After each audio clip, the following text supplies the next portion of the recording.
Para a gente começar, vamos pensar num gesto. Um gesto que define a nossa era digital. É algo que a maioria das pessoas faz o tempo todo, quase sem perceber. Pois é aquele movimento simples, quase automático, de deslizar o dedo para cima numa tela. Pode não parecer, mas a resposta conecta o nosso mundo superdigital com a história antiga, de um jeito surpreendente. E é exatamente essa história que a gente vai desvendar agora. Então, vamos lá.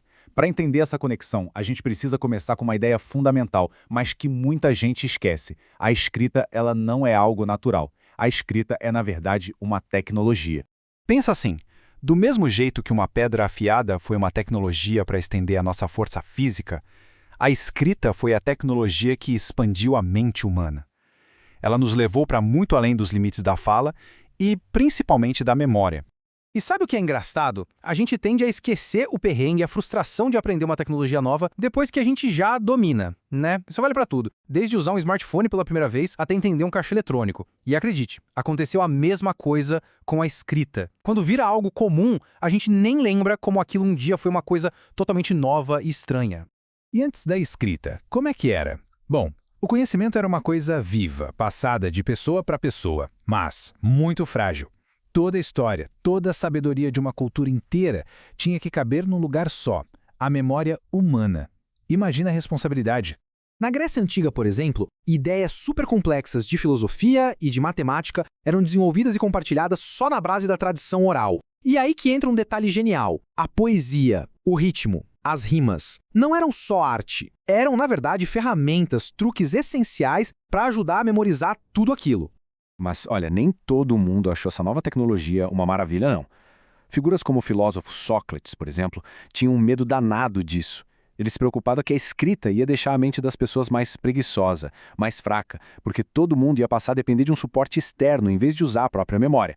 Essa jornada de onde a gente escreve, dos suportes textuais, é simplesmente fascinante. Começou lá atrás, nas paredes das cavernas, depois evoluiu para as placas de argila e daí para os famosos rolos de papiro do Egito. E o legal é que cada passo resolvia um problema antigo, tipo peso, mas ao mesmo tempo criava desafios totalmente novos para quem ia usar. Olha só que interessante. Aqui a gente viu um problema super prático que essa tecnologia inicial queria resolver. O peso. Carregar o conhecimento era literalmente um fardo. Era pesado de verdade. Aí veio o papiro e resolveu o problema do peso. Genial! Mas ele criou o que a gente hoje chamaria de um problema de interface do usuário. Era impossível pular direto para o meio do texto, por exemplo.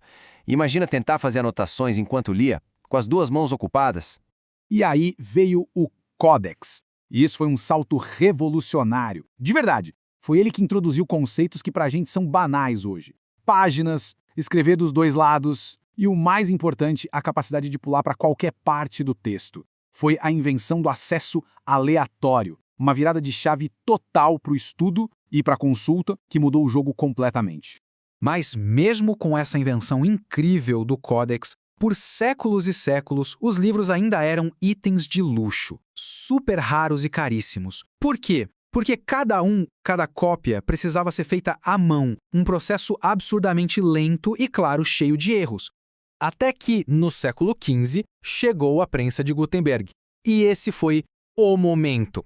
De repente, o custo de um livro despencou. Para ter uma ideia, uma Bíblia impressa passou a custar mais ou menos 1/8 do preço de uma que era copiada à mão. A informação, de uma hora para outra, ficou muito, mas muito mais acessível. E essa queda no preço é o ponto central aqui. É isso que transformou os livros. Eles deixaram de ser tesouros sagrados guardados às 7 chaves junto com joias e relíquias e se tornaram o que são hoje, ferramentas acessíveis para a gente adquirir conhecimento. Foi essa nova tecnologia, a imprensa, que deu a força para que movimentos como a Reforma Protestante de Martinho Lutero pudessem acontecer. As ideias dele se espalharam pela Europa inteira em forma de panfletos, de bíblias traduzidas. Foi uma das primeiras revoluções de mídia em massa da história, e isso mudou a sociedade para sempre. Ok, agora vamos fechar o círculo. Lembra daquela pergunta lá do começo, sobre rolar a tela? Vamos ver como essas tecnologias super antigas ainda vivem entre nós hoje, de jeitos que a gente nem imagina. E aqui está a conexão de um jeito brilhante. O ato de desenrolar um papiro para ler um texto é a mesma lógica da nossa barra de rolagem. O termo em inglês scroll bar entrega tudo. Scroll é o rolo de papiro.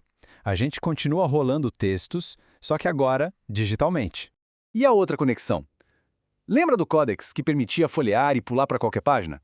Essa inovação de acesso não linear, de poder ir para onde se quisesse no texto, é simplesmente o ancestral direto do hiperlink.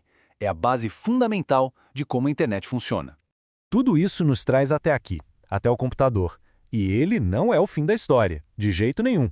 É só mais um capítulo nessa longa evolução das tecnologias de comunicação. Se a gente parar para pensar, o computador começou como uma supercalculadora lá nos anos 40, né? Depois, nos anos 60, aprendeu a processar textos. E aí, nos anos 90, com a World Wide Web, ele virou essa ferramenta que junta tudo. Texto, áudio, vídeo. Ele combina as características de quase todas as mídias que vieram antes dele. Então, olhar para o nosso mundo digital como parte dessa história tão longa nos lembra de uma coisa importante. As tecnologias que usamos hoje não são neutras. Elas estão, agora mesmo, moldando o mundo de amanhã. Por isso, da próxima vez que rolar a tela, vale a pena lembrar do rolo de papiro. A história da comunicação está, literalmente, na ponta dos dedos.